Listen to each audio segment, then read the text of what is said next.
Hey guys, welcome back to my channel. My name is Inês, I'm an artist and illustrator, and in today's video I'm gonna show you my top 5 favorite art books of the moment. Some of these books that I chose, it was difficult to choose just 5, but they are the ones that I feel have been quite an inspiration in the past few months. So some of them, I had them for more than 10 years and are actually like a big inspiration for me in terms of my art style, and are the ones that I go to several times in order to make sure I get more inspiration. However, I also have ones that I bought very recently, like a month or two ago, that have been very interesting for me to look at because they are a bit different from my art style, and I'm looking always to explore different styles and make my skills more complete. So if you are interested to know my top 5 favorite art books of the moment, please keep watching the video. So for my first book, it's one book that I've loved for around like maybe 12 years. It was offered to me by a dear family member. He knew that I loved this type of illustration and this type of concepts. It is a book that has been a source of inspiration for all these years, because I love the theme of the book, the illustrations are wonderful, and that type of art is something that I really resonate with. So I'm talking about Faeries, that is written and illustrated by Froud and Alan Lee. This is an amazing book for me. It's a book that explores history, costumes and habitats of fairies almost as a field guide. And it's complete with hand annotations, which for me just makes the book even more interesting and aesthetically pleasing. I feel like almost I'm looking at a sketchbook. It's just a wonderful source of inspiration. I love mythology. For someone that has seen my previous videos, maybe you had catch on that already, because I feel it's very interesting. Like, I love mythology and mythology illustration and concept art as well. So this book has been like my holy grail for so many years, and it was first published in 1978, but I got the 25th anniversary edition, so I got this one, and it's just like an amazing book. Has a lot of watercolors, sketches, and the way it's organized and the layout of the book is just so aesthetically pleasing in my opinion. It has a wide range of mythical creatures, so fairies, goblins, ogres, leprechauns, banshees, mermaids, selkies, Jenny Green Teeth. I mean, so many different creatures, and their stories and their legends are also there, like written. And so it's so interesting to see all of that, and I just find the art of this book outstanding and so beautiful. And as I said, I draw inspiration constantly by the poses of the drawings, the actual themes and the actual creatures as well. I draw a lot of inspiration from that. So it's just a book that has been in my life, and it will continue, because it's, if not my favorite, it's really one of my favorites. That's why it's in the top 5, but I think it's really up there in terms of favorite art books in my collection. My next 3 books that I'm gonna talk about are art of books. So it's basically art books from an animation movie. Because I love animation and it's something that I want to do with my life and my career, obviously I had to have art of books. It's a given. So the first art of book that I'm gonna talk about basically is La Belle of Bois Dormant. I think it's how you say it. My French is very rusty. So, but basically it's a Sleeping Beauty art of book. It's in a French edition, and it is by Pierre Lambert. It is a beautiful, heavy slipcase 13 by 13 inch art book with 220 pages and 250 color illustrations reproducing art from the film. So basically it includes visual development studies, storyboards, layouts, animation drawings, cells and backgrounds. From the first sketches of Kay Nielsen to the drawings of Mitchell and Mark Davies. This book holds like the amazing story of the creation of the great Disney animated classic. It's one of my favorite movies. It wasn't when I was a child, but for some reason now I think because I'm getting into the animation more and how it is done, and I can appreciate the beautiful visual development of that movie. It's so different from the previous features that were done before by Disney. So those backgrounds, character designs are just sublime. The colors. So this book basically shows the amazing process of doing the movie, a lot of the art that was done for the movie, different sketches, storyboard, character exploration, character design, and the journey that was made through the movie, like by the dream of Walt Disney and the work of 600 different people who worked on this movie since 1953 to 1959. The quality of this book is outstanding in terms of printing, in terms of the works that are in there. It's a very complete book. It gives a very good idea of what is behind the scenes of doing a feature like this. And I was very shocked because at the beginning I bought this in the Trojan Horse was a Unicorn event, the event that I talked about in the past video. You can find it here if you don't know what it is. But basically I was very torn if I should buy it or not. I remember a friend of mine, Rita, she got the book and she was showing it to me and saying like, Inês, you should buy it, like it's very cheap now and it's so beautiful, like, and I think they only have like one or two more. And basically I was like, oh no, it's like 40 euros, or it was between 40 or 60, I cannot recall. So I was like, yeah, okay, I will give like 40 to 60 euros for this book. And then I got to actually see it properly, and it's like just a massive book, very heavy, and the quality is amazing. And in the book actually you have like a price tag that is like 150 euros.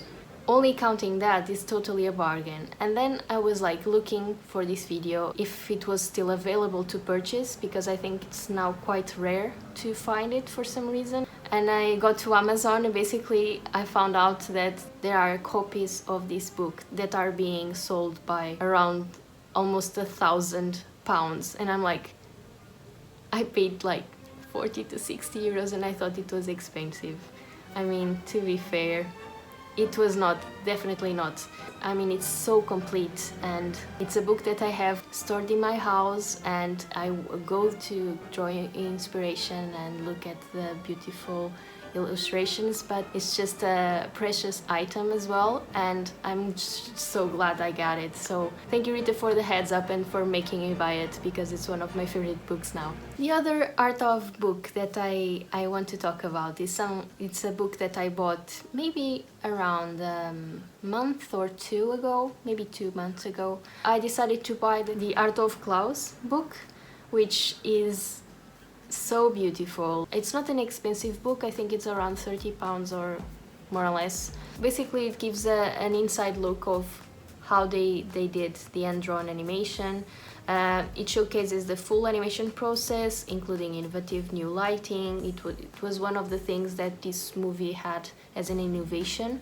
It was the type of lighting they did to look as it was done in 3D, but it was actually in 2D. So it was very interesting to know all of these different things and how they do things in this movie through the book as well. It features concept art, pitch documents, character turnarounds, key art, final artworks, exclusive sketches, and interviews with the team that is behind this movie. So I loved the movie. I loved the character design of the movie. I loved the lighting of the movie, the colors. All the concept art and visual development of that movie I really enjoyed, and it's something that is very actually different from what I usually do, and I thought it was so important for me to get this book in order to explore and expand my skills. It's so on brand as well, like with the Christmas theme, which makes total sense obviously, but like inside and everything, the type of print is really beautiful.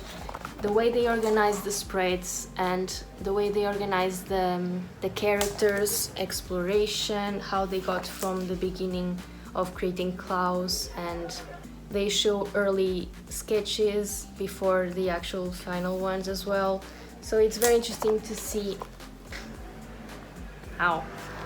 I just felt it was what I needed to have in terms of drawing inspiration, not only from the actual characters, colors, and all of the art, but the way they organized the pages as well. Because if you want to do a good portfolio, the best thing that you want to do is look at the artists and the art of the movies that you like and see how they do it in order to try to replicate it, but with your own things. It's one of my favorites for sure. I love this book so much. The other art of book that I bought, I think I bought it last year. I think it was still 2020. I bought it in quarantine, which, I mean, we couldn't go out, so we might as well buy some books and buy some things that might be good for you in terms of your career. So I bought this when I saw Wolf Walker's art. It's a very different type of art as well. The visual development of this movie and the type of characters are much more stylized than my own type of art. That's why I like it as well, because sometimes you get inspiration not from the things that are super close to you, but from something that is completely outside of your comfort zone, because it's new and might give you a specific idea that you will obviously transform and do it in your own way and differently, but it will truly help you to be more innovative. So this book is stunning as well. If you haven't seen the movie, you should definitely. The art of this movie is outstanding. This book is filled with exclusive hand-drawn sketches, paintings, interviews, digital renderings that showcase Cartoon Saloon's unique artistic style. It gives a behind the scenes of the studio process. It has a lot of storyboards as well to show the process. Here's the book. It's also heavy, and it has like also character lineups. It has storyboards, how they draw inspirations. They also use a lot of traditional media, which I like. I think it's so nice. They use like traditional mediums like charcoal and maybe graphite. Then they transform it and they use digital media to do the actual animations, but they use a lot of the texture of traditional media, which I find it's really different. And I think it's one of the things Cartoon Saloon does so well, which is to take traditional media into digital form and keep the graphic and the traditional feel in it, and sometimes a bit the roughness of the traditional into their animations. And that's why I felt it was super interesting to see how they worked and see their process of illustration, animation, character creation. It is an outstanding movie with outstanding art. This specific book for me really gives me an idea of the behind the scenes, how they work their process, how they create characters, how they draw inspirations, how they do their research, and it's so interesting to see and to read all about it. And I love to read about processes, so yeah, I love this book. It's one of my favorites and I go to it like several times. It's always on my nightstand in order for me to get some inspiration as well. And for my last book, I decided to talk about a book that is considered by so many as the Bible of animation, which is The Illusion of Life by Disney Animation, written by Frank Thomas and Ollie Johnston, two of the key animators at Disney during the golden age of animation. Basically, this book gives a history of Disney animation and explains the processes involved in a very clear and not too technical terms. So it's quite easy to understand what they are saying and what they are talking about. In this book, they express the philosophy of the so-called 12 basic principles of animation. So in order to produce an illusion that the characters obey to the basic law of physics, but they also deal with more abstract issues, so as emotional timing and character appeal. There's also a documentary in Disney Plus about their processes and their lives during their careers in Disney. I found it so inspiring and so amazing to see how they worked back then and how they actually made Disney what it is now, and it's all because of them and the team that created Disney animation back then, and Walt Disney, of course. This book is referred as the Bible of animation because it's basically a textbook for animation. It was intended for hand-drawn animation, but those principles can be transferred for today's computer animation as well, because the principle of physics, emotional connection with the characters, how you can perceive emotion through characters, not only facial emotions, but how they move, how they express themselves, their gestures, and all of that.